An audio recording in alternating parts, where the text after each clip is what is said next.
இங்கே இந்த பையன் வேலைக்கு போயிட்டு வரும்போது லிஃப்ட்டில் அவங்க அப்பா கூட வரான். 2 பேரும் அமைதியா தான் இருக்காங்க. சின்ன வயசுல அவங்க அம்மா இறந்ததுனால இவனும் அவங்க அப்பாவும் மட்டும் தான் இருக்காங்க. ஒரு பிரச்சனையால இவங்க 2 பேரும் பேசுறதே கிடையாது.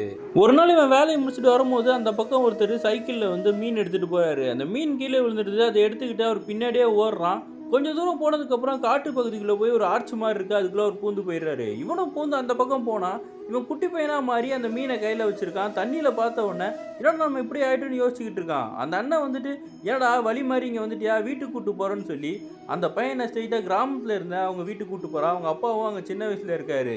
இவன் எடுத்துட்டு வந்த மீன அவங்க அப்பா தொட்டியில விட்டுட்டு, இவன் கூட விளையாடுறாரு. அதுக்கப்புறமா இவனுக்கு சாப்பாடெல்லாம் ஊட்டி விடுறாரு. தூங்கியே போயிடுறான். நைட் ஆன உடனே, "நான் வரேன்ப்பான்னு" சொல்லி கிளம்பி, இங்க வந்துடுறான். இங்க அவங்க அப்பா லேட் ஆனது கூட கண்டுக்க மாட்றாரு. ஏன்னா, இவன் ஒரு நாள் சண்டை போட்டிருப்பான். "நான் லேட்டா வந்தா உங்களுக்கு என்ன? எந்த டைம் வேணா வருவேன்னு" சொல்லிட்டு. அதுலேருந்து இவரு கேட்காமலே இருந்திருப்பாரு.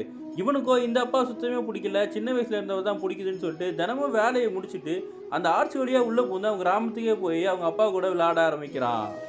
அப்போ சின்ன வயசு அப்பா சொல்றாரு, "மழை பெய்ற மாரி இருக்கு. வீட்டுக்கு போடான்னோனே" வீட்டுக்கு போய் பார்த்தா, அவங்க வயசான அப்பா உடம்பு முடியாம படுத்திருக்காரு. லைட்ட மட்டும் போட்டு போடான்னு சொல்லிடுறாரு. இவன் ரொம்ப கஷ்டப்படுறான். மறுபடியும் சின்ன வயசு அப்பாகிட்டயே வந்து ஓடி வந்து கட்டி பிடிச்சுக்கிறான். அங்க என்னால கட்டியே பிடிக்க முடியல. எனக்கு உங்கள தான் ரொம்ப பிடிச்சிருக்கு. நான் இங்கேயே இருந்துடுறேன்னு.